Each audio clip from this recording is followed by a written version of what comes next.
இந்த காலை நேரத்திலே குழுவிலே கூடி வந்திருக்கிற அனைவருக்கும் கர்த்தராகிய இயேசுவின் நாமத்திலே உங்கள் அனைவருக்கும் முதலாவது குழுவின் சார்பாக வாழ்த்துகிறோம். கர்த்தருடைய இரக்கமும் அன்பும் நம் அனைவரோடும் கூட இருப்பதாக. இந்த காலை நேரத்தை தெரிந்து கொண்டதற்காக முதலாவது பிதாவாகிய தேவன் கிறிஸ்து மூலமாய் நம்மை ஆசீர்வதிப்பார். கர்த்தருக்கு பிரியமான தேவனுடைய பிள்ளைகளே, நாம் கடந்த வாரத்தில் வெளிப்படுத்தல் 14:4 வசனத்திலே விவாக இணைப்பு கரைப்படுகிறதா, அதாவது ஸ்திரீகளால் கரைப்படுத்தாதவருடைய கருத்து என்ன என்பதை பற்றி நாம் கடந்த வாரத்திலே பார்த்தோம். இப்போ நம்ம வெளிப்படுத்தல் 14 அதிகாரம் 2 வசனம், அல்லாமலும் பெருவெள்ள இரைச்சல் போலவும் பலத்த இடிமுழக்கம் போலவும் ஒரு சத்தம் வானத்திலிருந்து உண்டாக கேட்டேன்.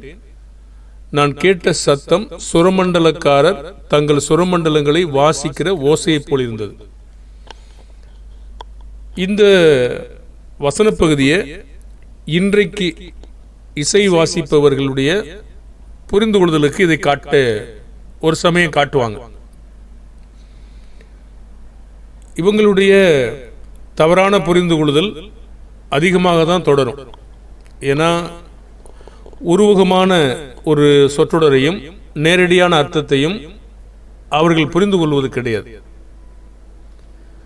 இசைக்கருவி தொடர்பான மனிதனின் யோசனை ஆராதனையில் அல்லது தேவனுடைய தொழுகையில் இசை வாசிப்பதை பற்றி என்ன நினைக்கிறாங்கன்னு கேட்டிங்கன்னா, அவங்களுடைய கருத்துக்கெல்லாம் தேவனுக்கு ஆராதனை செய்கிறது மாதிரி நான் பார்க்கல. சரீர ரீதியாக உணர்ச்சி பூர்வமான ஒரு உணர்வை தூண்டுகிற வகையில் தான் அவங்க நிறைய இன்ஸ்ட்ருமெண்ட்டை வச்சுருக்காங்க. அதுக்கான காரண காரியம் எனக்கு தெரிஞ்ச வரைக்கும், ஜனங்கள் இதெல்லாம் வாசிக்கலைன்னா நம்மை விட்டு போய் விடுவார்களே என்ற ஒரு பயம், அந்த எரேபியான் நாட்கள் இருக்கிறது மாதிரி ஏதாவது ஒரு பயம் இருக்குது அவங்களுக்குள்ள. உண்மையிலேயே அது நியாயப்பிரமாணத்தில் இருந்தது, நிறைவேறி போச்சு அப்படிங்கிறது அவங்களுக்கு தெரிஞ்சிருக்குது. ஏன்னா நியாயப்பிரமாண சட்டங்களை அவங்க கடைபிடிக்கிறது இல்லை. அப்படியானா ஜனங்களை சரீர ரீதியான ஒரு உற்சாகப்படுத்தணுங்கிற குறிக்கோள் தான் அவங்களுக்கு இருக்கு. இப்போ தேவனுடைய தொழுகையில் மனிதனை பிரியப்படுத்த வேண்டுமா அல்லது தேவனை பிரியப்படுத்த வேண்டுமான்னா கலாத்தியர் 1:10 நமக்கு தெரியும், தேவனை தான் பிரியப்படுத்தணும். நாம் யாரும் அப்படி வாசிக்கிறது இல்லை. வாசிக்கிற மக்களும் சிலர் இருக்கிறாங்க.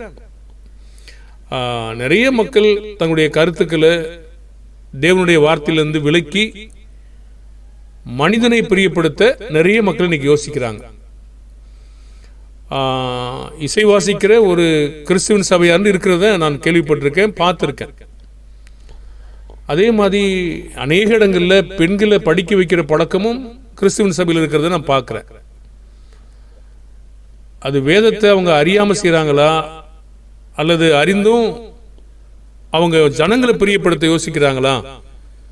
பொதுவான மக்கள் பார்த்தீங்கன்னா ஜனங்களை தான் பிரியப்படுத்த தான் யோசிக்கிறாங்க. ஜனங்களை பிரியப்படுத்தும் போது அவங்க தேவனுக்கான பணியாளர்கள் அல்ல என்பதை நம்ம வெளிப்படையாக பார்த்துட முடியும். தொழுகையின் போது மனிதனை பிரியப்படுத்த, மனிதனை உற்சாகமூட்ட, அவனுக்கு வேலை செய்யும் போது யாருடைய வேலைக்காரனாக இருக்கிறோம்னு சொன்னால் அது ஒரு முரட்டாட்டமான வேலையாக தான் இருக்கும்.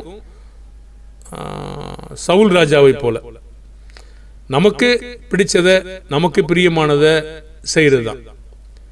ரெண்டாவது, அப்படிலாம் இல்லைன்னா யார் இல்லை இந்த மக்கள் சொல்கிற காரணம், படிக்கிறதுக்கு யார் இல்லை. ஏன் நீங்கள் படிக்கக்கூடாதா? படிக்கிறதுக்கு யார் இல்லைங்கிறதுக்காக தேவனுடைய சட்டங்களை மீறுகிற மக்களையும் நான் பார்க்குறேன். பொதுவாக நம்ம நேற்று பார்த்தோம், தேவனுக்காகவே நம்முடைய பணிகள் எல்லாம் இருக்கணும். பிதாவாகிய தேவனுக்கு பணி செய்கிற அனைவரின் நோக்கம் என்ன கேட்டீங்கன்னா, ஆத்துமாக்களை அதிகமான பக்தி விருத்தி அடைய செய்து தேவனிடமா சேர்ப்பதனை தவிர இடறுவதற்காக அல்ல. மல்கியால் நம்ம பார்த்தோம்னா, ஆசாரியர்கள் உதடு அறிவை காக்கணும், ஆனால் 2ஆம் அதிகாரத்தில் அவங்க ஜனங்களை இடர பண்ணாங்க. இன்றைக்கு இருக்கிற மக்கள் மனிதனை நம்பினா இடர பண்ணத்தான் செய்வாங்க. அப்போ தேவனுடைய தொழுகையில் இசை வாசிப்பவங்களுக்கு இன்னொரு நோக்கம் கூட இருக்கிறது. அது என்னன்னு கேட்டிங்கன்னா, மனிதர் மத்தியில் பெயர் பெற்றவனாக இருக்க வேண்டும். அதாவது இந்த வாலிபர்களை அவங்க ரொம்ப உணர்ச்சியை ஊட்டணும் அப்படிங்கிறது தான் அவங்களுடைய கொள்கையாக இருக்குது. நிறைய பார்த்தீங்கன்னா வாலிபர்கள் தான் இருப்பாங்க. ஒரு ஸ்கொயர்னு ஒன்று வச்சுக்குவாங்க. அதில் வாலிபர்கள் பாடுறதுக்கு சில வெள்ளை துணியை கட்டிக்கிட்டு சில வாலிப பெண்கள் தான் இருப்பாங்க. பொதுவாக இதெல்லாம் அவங்க இசையை விரும்புறது மட்டுமல்ல, தங்கள் நடன கழிப்புகளும் மாம்ச ரீதியான சினிமா காரியங்களையும் உள்ளே கொண்டு வர விரும்புகிறாங்க. மனிதனுடைய பார்வையில் பெயர் பெற்றவங்களாக இருந்து தேவனுடைய பார்வையில் செத்து போனவங்களாக தான் இருக்க முடியும். அதுபோன்ற ஒரு சபை நமக்கு எல்லாருக்கும் நினைவு இருக்கு இல்லையா? சர்தை சபை. சரி, இந்த இசை வாசிக்கிறவங்க இது போன்ற வசனங்களை தான் காண்பிக்கிறாங்க, இந்த மாதிரி காரியங்களை காட்டுறாங்க. ஆனால் இந்த வசனத்தில் அது அர்த்தம் கொடுக்கறது இல்லை. நான் கேட்ட சத்தம் சுரமண்டலக்காரர் தங்கள் சுரமண்டலங்களை வாசிக்கிற ஓசையை போல் இருந்தது சொல்றார். சரி, எது போகட்டும். அவங்க காட்டுற மற்ற காரியங்கள் இருக்கிறது. வெளிப்படுத்தல் 5ஆம் அதிகாரம் 8ஆம் வசனம், அந்த புஸ்தகத்தை அவர் வாங்கின போது அந்த 4 ஜீவன்களும் 24 மூப்பர்களும் தங்கள் தங்கள் சுரமண்டலங்களை பரிசுத்தவான்களுடைய ஜெபங்களாகிய தூப வர்க்கத்தால் நிறைந்த பொற்கலசங்களை பிடித்துக்கொண்டு ஆட்டுக்குட்டியானவருக்கு முன்பாக வணக்கமாய் விழுந்து. அப்ப இங்கே ஒரு வார்த்தை இருக்கு இல்லையா? தங்கள் தங்கள் சுரமண்டலங்களை பிடித்துக்கொண்டு ஒரு வார்த்தை இருக்குல்ல. அப்ப இது அது போலலாம் இல்ல, சுரமண்டலங்களை தான் வச்சிருக்காங்க. ஒரு காரியம் நம்ம நினைவுல வைக்கணும். புஸ்தகங்கள், சுரமண்டலங்கள், ஆலயம், பலிபீடம், தூபவர்க்கம் இதெல்லாம் வெளிப்படத்தில் இருக்கு. காணப்படுகிற எது ஒன்றும் நித்தியமானது அல்ல. இப்ப காணப்படக்கூடியதை காட்டி இதுதான் அங்கே இருக்கும் அப்படின்னு நம்ம சொல்லிட முடியாது. நாம உணர்ந்து கொள்வதற்காக பூமிக்குரிய காரியங்களை பேசுறார். இன்னும் காட்டுவாங்க. வெளிப்படுத்தல் 15:2 அன்றியும் அக்னி கலந்த கண்ணாடி கடல் போன்ற ஒரு கடலையும் மிருகத்திற்கும் அதன் சொரூபத்திற்கும் அதன் முத்திரையை அதன் நாமத்தின் இலக்கத்திற்கும் உள்ளாகாமல் ஜெயம் கொண்டவர்கள் தேவ சுரமண்டலங்களை பிடித்துக்கொண்டு அந்த கண்ணாடி கடல் அருகே நிற்கிறதை கண்டேன். இதெல்லாம் அவங்க சுரமண்டலம் வச்சிருக்கிறது தானே இருக்கு. அதெல்லாம் போலெல்லாம் ஒன்றும் கிடையாது, சுரமண்டலங்கள் தான் இருக்கு. அதனாலதான் நாங்களும் இசை வாசிக்கிறோம். அதுக்கு இன்னும் ஒரு கூட்டத்தார் ஒரு காரணம் காட்டுவாங்க. அது என்ன வசனம் அப்படின்னு கேட்டீங்கன்னா, மத்திய 6ஆம் அதிகாரம் 10ஆம் வசனத்துல ஒரு வார்த்தை இருக்கு. உம்முடைய ராஜ்யம் வருவதாக, உம்முடைய சித்தம் பரமண்டலத்திலே செய்யப்படுவது போல பூமியிலேயும் செய்யப்படுவதாக. பரமண்டலத்துல என்ன நடக்கிறதோ அது பூமியில செய்யப்படுவதாக என்று ஆமாவா இல்லையா என்று அவங்க ஒரு வார்த்தை கேட்பாங்க. இதையும் அவங்க காட்டுறாங்க. குறிப்பா ஜெகோவா விட்னஸ் காட்டுவாங்க. இசை வாசிக்கிறவங்க இல்ல, இது மற்றவங்களும் இது மாதிரி சொல்றாங்க. பரமண்டலத்தில் உம்முடைய சித்தம் செய்யப்படுவது போல பூமியிலே செய்யப்படுவதாக. சரி, அவங்க பேச்சின் பிரகாரம் எடுத்துக்கிறோமே ஒரு விவாதத்துக்கு. அதாவது சில மக்களுக்கு நீங்க பதில் அளிக்கணும், அளிக்கலைன்னா அவங்க ஞானியா எண்ணுவாங்க. சில மக்களுக்கு நீங்க பதில் கொடுக்கக்கூடாது, ஏன்னா அவங்க மூடன் மாதிரி நாமளும் கூட போக வேண்டிய வாய்ப்பு இருக்கு. இயேசு எப்படி செஞ்சாரோ அப்படி நாம கூட செய்யணும். அவங்க பாஷையிலே போய் இந்த ராயனுக்கு வரி கொடுப்பது நியாயமா இல்லையான்னு கேட்டாங்க. இயேசு ஒரு சமயம் என்ன சொன்னார்னா, அந்த வரி காசை காட்டுங்கன்னார். அந்த மேலெழுத்து இந்த சுருவம் யாருடையன்னு கேட்டாரு. ராயனுடையது. இது தேவனுடையது. அப்போ ராயனுடையது ராயனுக்கும் தேவனுடைய தேவனுக்கும் செலுத்துங்க. இது மாதிரி அவங்க என்ன பாஷையில பேசுறாங்களோ அதே கோணத்துல கூட நம்ம சில நேரங்களில் பேசலாம். இங்கே நான் கொடுக்குற அந்த காட்சி என்ன கேட்டீங்கன்னா, சரி அப்போ பரமண்டலத்தில் செய்யப்படுகிறது போல பூமியில செய்யப்படுவதாக. அதனால பரமண்டலத்திலையும் இசைக்கருவியில் வச்சிருக்காங்க, நம்ம பூமியிலையும் செய்யலாம் அப்படிங்கிறதாக சில பெண்டிகாஸ்டல் மக்கள் வாதிடுவதை நான் காதில் கேட்டிருக்கேன். சரி, அப்படின்னா ஒரு வார்த்தை கேட்போம், உம்முடைய சித்தம் எல்லாம் அப்படின்னு ஒரு வார்த்தை இங்க இல்லை. சரி, அது அவங்க ஒத்துக்கலைன்னு வச்சுக்கொள்ளுங்களேன். அப்படியானா இன்னும் சில வார்த்தைகளை காட்டுறோம், அதையும் அவங்க செய்ய வேண்டி இருக்கும். அது ஆமாவான்னு கேட்டீங்கன்னா இல்லைன்ட்டுவாங்க. ஏன் இல்லைன்னு சொல்றாங்கன்னு கேட்டீங்கன்னா, அது என்ன வார்த்தைன்னு கேட்டீங்கன்னா, பலிபீடம் பற்றி நிறைய நேரங்களில் பேசப்படுது. அதாவது ஒரு விவாதத்துக்காக நம்ம பேசுறேங்க. அவங்க பாஷையில் அவங்க என்ன கோணத்தில் பேசுறாங்களோ அதே போய் முறியடிக்கிறது ரொம்ப ஈஸியானதுங்க. நீங்க புதிய ஒரு கருத்தை சொல்வதை காட்டிலும் அவங்க என்ன மாடலை பயன்படுத்துறாங்களோ அதே முறைமையில அதே மாதிரி அதே வசனங்கள்ல இது மாதிரி இருந்தா நீங்க என்ன ஏற்றுக்கொள்வீங்களா அப்படின்னு நீங்க கேட்க முடியும். வெளிப்படுத்தல் 6:9 ஒரு 5ஆம் முத்திரையை உடைத்த போது தேவ வசனத்தின் நிமித்தமும் தங்கள் கொடுத்த சாட்சி நிமித்தமும் கொல்லப்பட்டவருடைய ஆத்துமாக்களை பலிபீடத்தின் கீழ் கண்டேன் அப்படின்னு ஒரு வார்த்தை இருக்கு. பலிபீடத்தை நம்ம எங்கே பார்க்கிறோம்னா ஆபிரகாம் காலம் தொடங்கி பலிபீடம் இருக்கு. மோசேயின் காலத்தில் ஆசரிப்பு கூடாரம், தேவாலயத்தில் பலிபீடம் இருக்கு. இப்போ பரலோகத்திலையும் பலிபீடம் இருக்கு. அங்கே கொல்லப்பட்ட ஆத்துமாக்கள்லாம் பலிபீடத்தின் கீழ் இருக்கிறாங்க. அவங்க கேட்குறாங்க, எது வரைக்கும் இந்த ஆத்துமாக்களுக்கு நீ நியாயம் தீர்ப்பு செய்யாமல் இருப்ப அப்படின்னு கேட்குறாங்க. இதுக்கு நீங்கள் என்ன சொல்றீங்கன்னு அவங்கள்ட்ட கேட்கணும். நம்ம வெளிப்படுத்தல் 8:3 வேறொரு தூதன் வந்து தூபங்காட்டும் பொற்கலசத்தை பிடித்து பலிபீடத்தின் படியில் நின்றான். ஒரு வார்த்தை இருக்கு. கீழேயே பார்த்தீங்கன்னா பொற்பீடத்தின் மேல் சகல பரிசுத்தவான்களுடைய ஜெபங்களோடும் செலுத்தப்படும்படி மிகுந்த தூபவர்க்கம் அவனுக்கு கொடுக்கப்பட்டது. அப்ப பலிபீடம் இருக்கு, தூபவர்க்கம் இருக்கு, தூபங்காட்டுகிற பொற்கலசம் இருக்கு. அதை பிடிச்சு நிற்கிறாங்க. பழைய ஏற்பாடு மோசையுடைய நியாயப்பிரமாணம் எப்பவும் நிறைவேறி போச்சு, இங்க இன்னும் இருக்கு, நீங்க ஏன் செய்யலன்னு கேளுங்க. ஒரு கூட்டத்தார் சொல்றாங்க நாங்க செஞ்சுக்கிட்டு தானே இருக்கோம்னு சொல்லுவாங்க. அப்படிப்பட்டவங்ககிட்ட பேச வேண்டாங்க. அதாவது இன்னும் சில மக்களை பார்த்தீங்கன்னா தூபக்கரண்டி வச்சுக்கிட்டு தான் இருக்காங்க. அது ஒரு வகையை சார்ந்தவங்க. மெழுகுபத்தி ஏத்துறது, ஊதுபத்தி ஏத்துறது, சாம்பிராணி போடுறது, அந்த தூப வர்க்கம் காட்டுறது, சிலையை வைக்கிறது, இந்த மாதிரி மக்களுக்கெல்லாம் அது ஒன்றும் புரியாதுங்க. பாருங்க, அவங்க விவாதத்துல போய் நம்ம விவாதிக்கிறோம். ஒரு சமயத்தை நீங்க பார்த்தீங்கன்னா யூதனுக்கு யூதனாகவும் விருத்தசேனம் உள்ளவனுக்கு விருத்தசேனம் உள்ளவனாகவும் எல்லாருக்கும் எல்லாம் ஆனேன் அப்படி ஒரு வார்த்தை படிக்கிறீங்களா? நாங்க அப்போஸ்தலனாகிய பவுல் நிருபங்கள்ல பேசும்போது நீங்க பார்க்க முடியும். அவங்க பாஷையிலே போய் நீங்க அவங்களுக்கு சொல்றது பதில் சொல்றது ரொம்ப சுலபம். தேவன் அப்படிப்பட்ட புரிந்துணர்வை கூட அவங்களுக்கு கொடுக்கிறார். எப்படி கொடுக்கிறாரு கேட்டீங்கன்னா, ஒரு அடையாளத்தை கேட்டாங்க. அப்ப ஏசு சொன்னாரு, வானத்தின் தோற்றங்களையும் காலங்களையும் தானிக்கிறீங்களே, மந்தாரமா இருக்கும் போதும் செவ்வானம் விடும் போதும் நீங்க இதனை கண்டுபிடிக்கிறீங்களே, இது உங்களுக்கு தெரியாதான்னு கேட்டார்.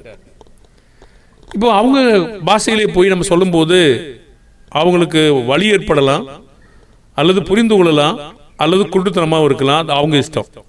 ஆனால் நாமும் அவங்க பாஷையில் போய் சொல்லணும். என்ன சொல்வீங்கன்னா, இசைக்கருவி அந்த இருக்கு பாருங்க, நாங்களும் செய்கிறோம். அப்போ நீங்கள் சொல்லுங்க, பலிபீடம் ஒன்று வச்சுக்கிறோம், தூப வர்க்கமும் போட்டுக்கிறோம், பொற்கலசத்தையும் பிடிப்போம் அப்படின்னு சொல்லுங்க. என்ன சொல்லுவாங்கன்னு பாருங்க. வெளிப்படுத்தல் 14:18 அக்னியின் மேல் அதிகாரம் உள்ள வேறொரு தூதனும் பலிபீடத்திலிருந்து புறப்பட்டு வந்து, அந்த வார்த்தை அதுக்கு தான் படித்தேன், பலிபீடத்திலிருந்து புறப்பட்டு வந்து. இப்ப பலிபீடம் இருக்கு, பலிபீடத்தின் நெருப்பு கூட இருக்கு. வெளிப்படுத்தல் 8:5 பார்த்தீங்கன்னா, பின்பு அந்த தூதன் தூபகலசத்தை எடுத்து அதை பலிபீடத்தின் நெருப்பினால் நிரப்பி பூமியில கொட்டினான். பலிபீடம் இருக்கு, நெருப்பு இருக்கு, தூபவர்க்கம் இருக்கு, அதே மாதிரி இசைக்கருவியும் இருக்கு. எல்லாம் செஞ்சுக்கலாமான்னு கேளுங்க, செய்வாங்களா? பாருங்க, இசை வாசிக்கிறவங்க பெரும்பாலும் யாரை காட்டுவாங்கன்னா தாவீது தான் காட்டுவாங்க. தாவீது இசை வாசிச்சாரு, அதனால நானும் வாசிக்கிறேன். தாவீது எந்த பிரமாணத்துல கீழே வாழ்ந்தாருன்னு திரும்ப ஒரு கேள்வி கேளுங்க. அந்த பிரமாணம் இன்னைக்கு இருக்கா இல்லையான்னு கேளுங்க. தாவீது ஆட்டம் போட்டாருன்னு சொல்லுவாங்க, அவர் சபையில போட்டாரான்னு கேளுங்க, சபை இருந்துதான் கேளுங்க. கேள்வி கேளுங்க, அவங்க பதில் சொன்னா சொல்லட்டும், சொல்லேன்னா நம்ம வந்துடலாம். சரி, இப்போ பலிபீடத்தின் நெருப்பு பற்றி பார்த்தோம். தூபவர்க்கம் இருக்கு. வெளிப்படுத்தல் 8:3 வேறொரு தூதனும் வந்து தூபங்காட்டும் பொற்கலசத்தை பிடித்து பலிபீடத்தின் படியில் நின்றான்.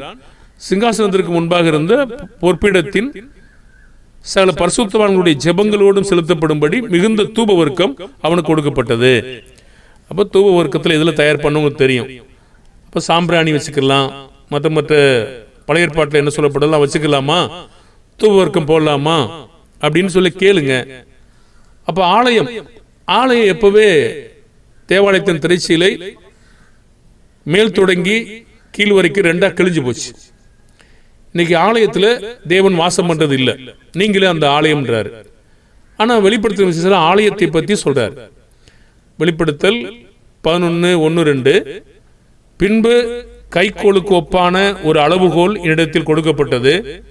அப்பொழுது தேவதூதன் நின்று என்னை நோக்கி, நீ எழுந்து தேவனுடைய ஆலயத்தையும் பலிபீடத்தையும் அதில் தொழுது கொள்வதை அளந்து பார் சொன்னார். அப்போ பரலோகத்தில் நான் பார்க்கிறேன் ஆலயம் இருக்கு. இது மட்டும் நீங்க தான் ஆலயம் அப்படி மட்டும் சொல்ல முடியுமா? தேவனுடைய ஆலயம் இருக்கு, பலிபீடம் இருக்கு, அதில் தொழுது கொள்வர்களும் இருக்காங்க. எதுக்கு சொல்றாரு, ஏன் சொல்றாரு, என்ன அர்த்தத்தோட சொல்றாரு அப்படின்னு உணர்ந்து கொள்ளாத மக்களுக்கு அவங்க பாஷையிலே போய் இந்த பாருங்க இசைக்கருவி இருக்கு அப்படி சொன்னா இதெல்லாம் இருக்குன்னு சொல்லுங்க. பாருங்க, அதுக்காக தான் பேசிக்கிட்டு இருக்கோம். அது மட்டும் இல்ல, சாட்சியின் கூடாரமாகிய ஆலயத்தை பற்றி, தேவாலயத்தை பற்றி கூட சொல்லப்படுது. வெளிப்படுத்தல் 15:5 இவைகளுக்கு பின்பு நான் பார்த்தபோது இதோ பரலோகத்திலே சாட்சியின் கூடாரமாகிய ஆலயம் திறக்கப்பட்டது. சாட்சியின் கூடாரமாகிய ஆலயம், இங்கே நீங்களே ஆலயம் அப்பெல்லாம் ஒரு வார்த்தை இல்லவே இல்லை, இல்லாதது சொல்லவும் முடியாதுங்க. அப்ப அங்கிருந்து வாதை செய்யக்கூடிய தூதர்களை அனுப்பப்படுறாங்க, அங்கிருந்து வரப்போகுது. இதெல்லாம் என்னன்னு கேளுங்க. அடுத்து இஸ்ரவேலுடைய 12 கோத்திரங்களை பற்றி கூட சொல்லுது.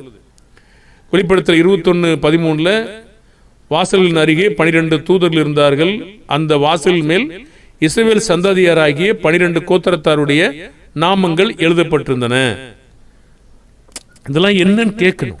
அடுத்து மகா பாபிலோனை பற்றி கூட சொல்லப்படுது. மகா பாபிலோனை பற்றி நம்ம சொல்றதுக்கு என்னத்துக்கு, எதுக்காக சொல்ல வர்றாரு பாருங்க, எதுக்கு சொல்ல வர்றாரு கேள்வி ஒரு ஓரலாத முடிவுக்கு நம்ம கொண்டு கொடுப்போம். முன்னுரை படிக்கும் போது இதெல்லாம் நம்ம வெளிப்படுத்தலுக்காக படிச்சிருப்போம். நேரடியான சொல்லர்த்தமுடைய வார்த்தை எது, உருவகத்திற்கான பேசப்படுகிற வார்த்தை எது, நம்முடைய புரிந்து கொள்வதற்காக பழைய ஏற்பாட்டு சம்பவங்கள்ல அநேக காரியங்கள் இந்த வெளிப்படுத்தும் விசேஷத்தில் பேசுகிறதையும் இதை ஒப்பிட்டு காண்பிக்கிறதையும் நாம் பார்க்க முடியும். அதுக்காக தான் அதை பேசாத தவிர, பாருங்க கர்த்தர் சொல்றாரு, நான் பூமிக்கு எடுத்த காரியங்களை சொல்லியே நீ புரியவில்லை என்றால் பரலோகத்துக்குரிய காரியங்களை சொன்னா உங்களுக்கு என்ன புரியும்? பூமிக்கு எடுத்த காரியங்கள் நம்ம காண்றோம், பரலோகத்துக்குரிய காரியங்களை காணல. அப்படி நம்ம காண்ற காரியங்களை குறித்து தான் நம்மளுக்கு புரிந்து கொள்ளுதலை தேவன் கொடுப்பதற்கு பேசிக்கொண்டிருக்காரு. அப்ப இது அநேக மக்களுக்கு புரியுறது இல்லை. அப்ப ஒன்றை நீங்க உருவகமாகவும் இன்னொன்றை நேரடியாக எடுக்கும்போது உங்களுக்கு பிரச்சனைக்குரியதா இருக்கும். அப்ப இது அப்படி எடுக்க முடியாது. எதுக்காக சொல்லுகிறார் அப்படிங்கறத புரிஞ்சுக்கணும். இங்க ஒரு பாபிலோனை சொல்றாருன்னா, உதாரணமா பாபிலோனை எதுக்கு சொல்றாரு அப்படின்னு கேட்டீங்கன்னா, அது வெளிப்படுத்தல் 18:2 அது சகலவித பேய்களுடைய குடியிருப்பு, அசுத்த ஆவிகளுடைய காவல் வீடு, அசுத்தம் அருவருப்பம் உள்ள சகலவித பறவைகளுடைய கூடுன்றார். இது எதுக்கு செய்யறாரு கேட்டீங்கன்னா, பாவத்தை நினைவு கூறுவதற்காக இவ்வளவு பெரிய பாவத்தை செஞ்சது. ஏன்னா வெளிப்படுத்தல் 17:5 பாத்தீங்கன்னா, மேலும் ரகசியம் மகா பாபிலோன் வேசிகளுக்கும் பூமியில் உள்ள அருவருப்புகளுக்கும் தாய் என்னும் நாமம் அவள் நெற்றியில் எழுதியிருந்தது. இப்ப தாய்னா அங்க இருந்தா பரம்பப்படுது அப்படிங்கிற ஒரு நோக்கத்துல சொல்றாரு. இது நீங்க இந்த பாவம் பரப்புவதற்கு இது காரணமா இருந்ததற்காக இது போன்ற ஒரு காரியத்தை சொல்றாரு. சில நேரங்களில் வேதாமத்துல சோதோம் கமோரா பட்டணங்களை பற்றி அடிக்கடி பேசுவார். நீங்க காயினுடைய வழியில் நடக்க வேண்டாம் அப்படின்னு சொல்லுவார்.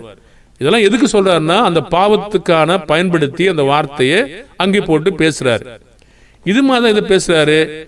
பிறகு அதனுடைய பெருமையை கூட அந்த பட்டணங்களை பற்றி பேசும்போது சொல்றாரு. அது என்ன பெருமை பேசுனது? நான் வெளிப்படுத்தல் 18:7 பாத்தீங்கன்னா, அவள் தன்னை மகிமைப்படுத்தி செல்வ செருக்காய் வாழ்ந்தது எவ்வளவோ அவ்வளவாய் வாதையும் துக்கத்தையும் அவளுக்கு கொடுங்கள். நான் ராஜஸ்திரியாய் வீட்டிருக்கிறேன், நான் கைம்பெண் அல்ல, நான் துக்கத்தை காண்பதில்லை என்று அவள் தன் இருதயத்தில் எண்ணினாள் என்று சொல்லப்படுது. பாருங்க, அப்படியான ஒரு தாய் ஸ்தானத்திலிருந்து பரப்புகிற ஸ்தானம், பால் அங்கதான் குடிக்கணும். ஏன்னா சில நேரங்களில் பார்க்கும்போது எருசலேமின் சூப்பி குடித்தீர்கள் என்று வார்த்தை இருக்கு. இதெல்லாம் பரப்புவதற்கும் பெறுவதற்கும் அங்கிருந்து வருவதற்கும் காரணமான ஒரு நிலையை நமக்கு ஒரு உருவக வார்த்தையை பேசி நிரூபிப்பதற்காக பேசிக் கொண்டிருக்கார். அடுத்து சொல்றாரு, நியாய தீர்ப்பை அவர் தெளிவுபடுத்துறாரு. எப்பெல்லாம் நீ செஞ்சுக்கிட்டு இருந்தாலும் வெளிப்படுத்தல் 18:20 சொல்றாரு, பரலோகமே, பரிசுத்தவான்களாகிய அப்போஸ்தலர்களே, தீர்க்கதரிசிகளே, அவளை குறித்து களி கூறுங்கள், உங்கள் நிமித்தம் தேவன் அவளை நியாயம் தீர்த்தாரே என்று தூதன் சொன்னார். பிரியமான தேவனுடைய பிள்ளைகளே, இது எதுக்காக பேசணும் அப்படிங்கிறத மீண்டுமாக நாம் சொல்லுவோம். இது இசை வாசிக்கிறவங்க நிச்சயமாக இந்த வசனங்களை காட்டுறதை நீங்கள் உங்கள் ஊழியர் பகுதியில் நேரத்தில் கண்டிப்பாக நீ கேள்விப்பட்டிருப்பீங்க. இசை வாசிக்கூடாதுன்னு சொல்லலையே, இந்த இசைக்கருவி இருக்கு, பரலோகத்தில் இருக்கு, பரலோகத்தில் உங்களுடைய சித்தம் செய்யப்படுவதாலும் பூமியில் செய்யப்படுவதாக இருக்கு. அப்போ இதை செய்யலாமா? என்னன்னா ஒரு கருத்து சொன்ன எல்லாம் அப்படின்னு ஒரு வார்த்தை இல்லை. இன்னொன்று, அப்படி செய்யலாம்னு சொல்றவங்களுக்கு இதெல்லாம் நீங்க செய்யறீங்களா அப்படின்னு கேளுங்க. ஏன்னா இந்த விவாதம் மனுஷனுடைய வாதம் அல்ல. ஏன்னா ஆவியானவர் சொல்றாரு, நியாயப்பிரமாணத்தை பின்பற்ற உங்கள்கிட்ட நான் பேசுறேன், நீங்க ஒன்னு கடைபிடிச்சிட்டு இன்னொன்னு விட்டீங்கன்னா குற்றவாளியா இருப்பீங்கன்னு சொல்லி தேவன் சொல்றாரு. அப்ப எல்லாத்தையும் நிறைவேற்றுங்க அப்படின்றாரு. யாராலையும் முடியாது. அப்படி ஏன்னா நீங்க இங்க இருக்கிற இசைக்கருவிகளை பிடிச்சுக்கிட்டு இது எங்களுக்கு ஒரு ஆதாரம் அப்படின்னு பிடிச்சிங்கன்னா இதெல்லாம் நீங்க ஏன் செய்யறது இல்லைன்னு கேளுங்க. பதில் சொல்லணும்ல, எல்லாத்துக்கும் பதில் சொல்லணும்ல. அப்போ இதை எப்படி உருவகமா பேசுறாரோ அதையும் ஒரு உருவகமாக தான் தேவன் பேசுகிறார் என்பதற்காக தான் இந்த வாக்கியங்களை நான் உங்களுக்கு சொன்னேன். கர்த்தர் அடுத்த நாளில் இன்னும் சில பகுதிகளுக்கு நம்ம செல்லுவோம். கர்த்தர் தாமே நம்மை ஆசீர்வதிப்பாராக. நன்றி சகோதரர்களே.